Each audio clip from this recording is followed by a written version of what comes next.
Now I want to talk a little bit about Pentecost. And part one, you'll notice I put Bibles on your tables. Next week it's notebooks.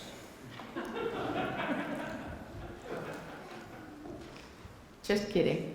Well, maybe, just kidding. And I was going to put them in the van, and I should have. There we are.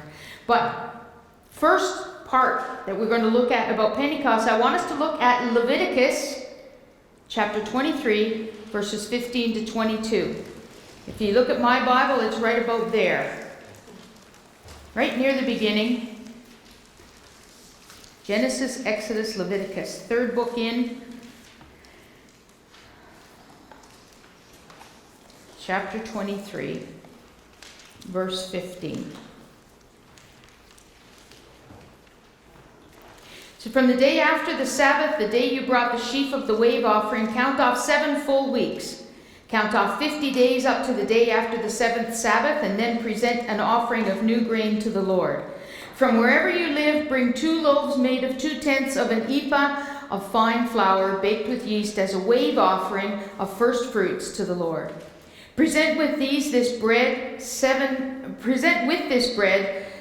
male lambs, each a year old and without defect, 1 young bull and 2 rams. They will be a burnt offering to the Lord, together with their grain offerings and drink offerings, an offering made by fire, an aroma pleasing to the Lord. And then sacrifice 1 male goat for a sin offering, 2 lambs, each a year old, for a fellowship offering. And then the priest is to wave the 2 lambs before the Lord as a wave offering, together with the bread of the first fruits. They are a sacred offering to the Lord for the priest. On that same day you are to proclaim a sacred assembly and do no regular work. This is to be a lasting ordinance for the generations to come, wherever you live. When God was laying out the initial ways that things should be for his relationship and worship with his people, he set out certain days and times and feasts and what should be included in those times. You'll find it all in Leviticus. You'll find it repeated in many places in Deuteronomy. But he told them the reasons for these feasts and how they should be observed.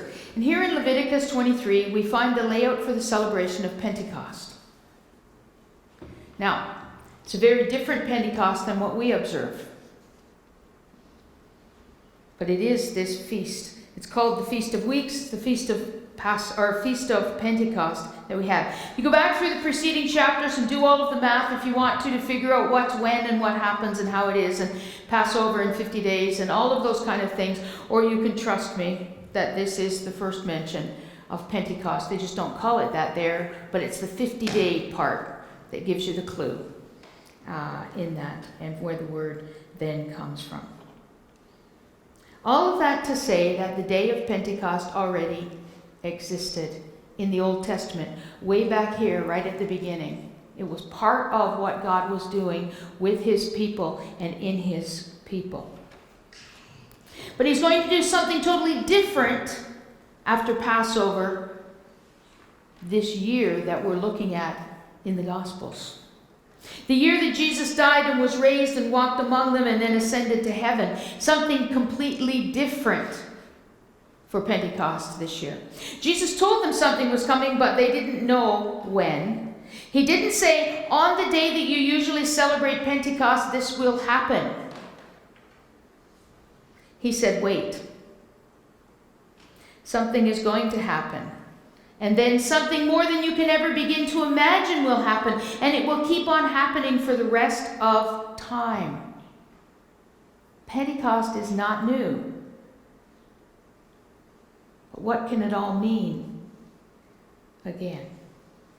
On the first page of Acts, written up here, it really helps to be a very tiny printer because you can write all kinds of notes in your Bible. I have shared this with you before. I'm sharing it with you again. The beginning of something that had already been happening, being confronted with new things, but at the heart of it all is the beat of God's heart. The beginning of something that was already happening, confronted with new things. So it's already happening in the Old Testament. God is saying, I'm going to do these things. I'm going to do a new thing. I'm going to do something.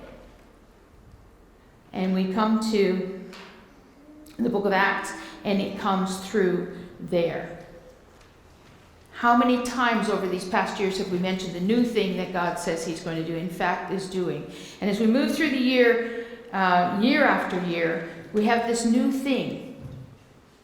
Outlined in the Gospels, we've got Christmas, the baptism of Jesus, his life, his walking through life with his disciples, and the world around him, teaching, healing, his death, his resurrection, his 40 days of giving the disciples convincing proof that he was alive. You see that in the first chapter of Acts again. And then the ascension. I'm going now. And he was gone. Leaving them with a promise. But it might have seemed a little bit sketchy because all he told them was, you have to wait. And so they waited. And while they waited, they prayed. And while they prayed, they were being prepared for what was to come.